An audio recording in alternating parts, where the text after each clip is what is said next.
ఆ!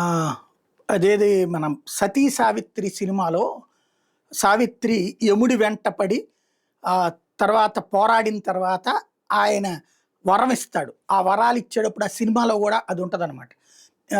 "నీకేం గావాలో కోరుకో, నీ పతి ప్రాణము తక్క" అన్నటువంటిది. అంటే ప్రతిసారి ఆయన వరం ఇచ్చేటప్పుడల్లా నీ పతి ప్రాణము తప్ప ఇంకేదైనా కోరుకో అంటుంటారు. అట్లాగే నేను చెప్పిన మాట తప్ప అన్నీ నమ్మండి అని జెప్పి చెప్తారేమో మరి బాబు గారు.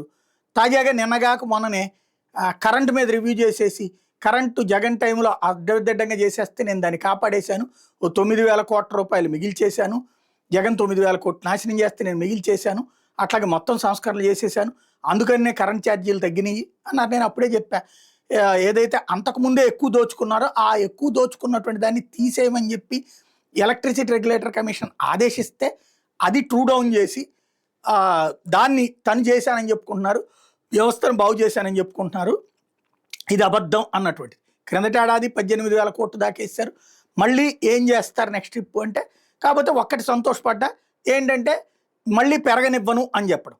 కాకపోతే ఇప్పుడు ఆ ఒక్క ప్రాణం తక్క అన్నటువంటి టైప్‌లో ఈనాడు ఒక వార్త రాసుకొచ్చింది. ఇదే జగన్‌ది అయితే గనక ఫ్రంట్ పేజ్ బ్యానర్ పెట్టి బాదురు అని రాసేవాళ్ళు. నీచపత్రిక, నీచాతి నీచపత్రిక. ఇప్పుడు రాసుకొచ్చిన వార్త ఏంటంటే, గృహ విద్యుత్ వినియోగదారుల టారిఫ్‌లో మార్పులు, భారాలు లేకుండా విద్యుత్ పంపిణీ సంస్థల విద్యుత్ నియంత్రణ మండలికి 2026-27 సంవత్సరానికి వార్షిక ఆదాయ అవసరాల నివేదిక ఏఆర్ఆర్ సమర్పించాయి.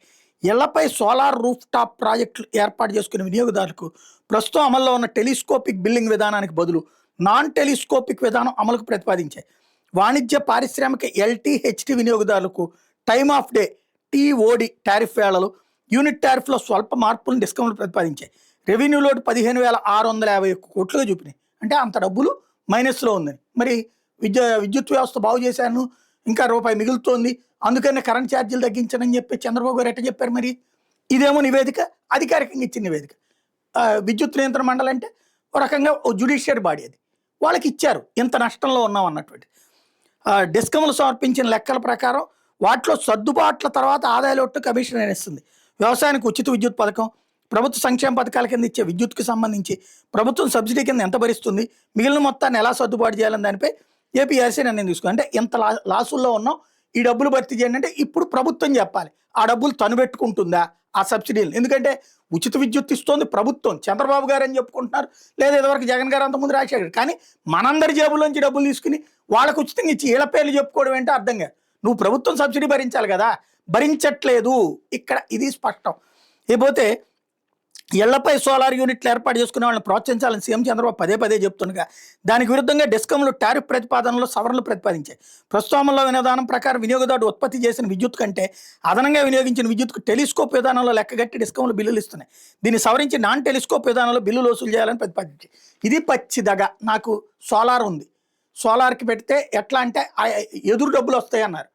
ఎదురు డబ్బులు వస్తాయి అన్నది 5 బేసులు ఈ రోజు వరకు నాకు రాల, పైగా బిల్లులు వేస్తూనే ఉన్నారు. అదేమంటే 3 నెలలకు 6 నెలలకు ఎంత అని చెప్పి లంసం అమౌంట్ అని వేస్తున్నారు. అదేంటో అర్థం కాదు. ఇదొక ఎత్తు. రెండవది వచ్చేటప్పటికి ఇంకా విచిత్రమైనటువంటిది ఏంటంటే ఇప్పుడు నాన్ టెలిస్కోప్ విధానం. అంటే వీళ్ళు ఇప్పటికే నాన్ టెలిస్కోప్ విధానం అమలు చేసేస్తున్నారు విద్యుత్ శాఖ. అంటే సింపుల్ ఎగ్జాంపుల్, ఈజీగా మీకు అర్థమయ్యే భాషలో చెప్తాను. ఇప్పుడు 100 యూనిట్లు కాలితే ఇంత, 200 యూనిట్లు కాలితే ఇంత అని చెప్పేసి మనకు బిల్లులు వేస్తారు కదా. ఇప్పుడు కరెంటు నా దగ్గర ఒక 500 యూనిట్లు ఉత్పత్తి చేయగలిగిన కెపాసిటీ నా సోలార్కు ఉందనుకోండి, నేను 550 యూనిట్లు వాడుకున్నాను అనుకోండి. ఈ 500 యూనిట్ల తర్వాతన ఆ 50 యూనిట్లకి ఈ ఫస్ట్ స్లాబ్లో వేయాలి కదా. ఎందుకు? 50 నేను వాడింది ప్రభుత్వం దగ్గర. నా దగ్గర నుంచి 500 యూనిట్లు ప్రభుత్వం తీసుకుంది. వాస్తవంగా నా దగ్గర నుంచి తీసుకుంటుంది 2.5కి. ఏది ఒకవేళ నా దగ్గర మిగిలితే 2.5 ఇస్తానన్నది ప్రభుత్వం. అదే నా దగ్గర నుంచి తీసుకునేప్పుడు 500 యూనిట్లు అంటే 5,000 రూపాయలు బిల్లు వేస్తుంది. అది దుర్మార్గం. పోనీ ఈ 50 యూనిట్లకి ఏం చేస్తారంటే, ఇప్పటిదాకా ఇప్పుడు వీళ్ళు అనేది ఏంటంటే టెలిస్కోప్ విధానంలో అంటే ఈ 100 యూనిట్ల లోపు స్లాబ్లోకి వస్తుంది. కాదు, నాన్ టెలిస్కోపిక్ అంటే 550 యూనిట్లు, 500 పైన స్లాబ్ అంటే ఆ రూ. 10 రూ. 11 రేంజ్లో బాతుతాం అని చెప్పడం అనమాట. కానీ ఇప్పటికే అట్లా బాతుతున్నారు, ఇప్పటికే ఆ రకంగా దోస్తున్నారు. అది మరి ప్రభుత్వానికి తెలుసో తెలీదో తెలియదు. ఆ బిల్లులు చూస్తే అర్థమవుతుంది.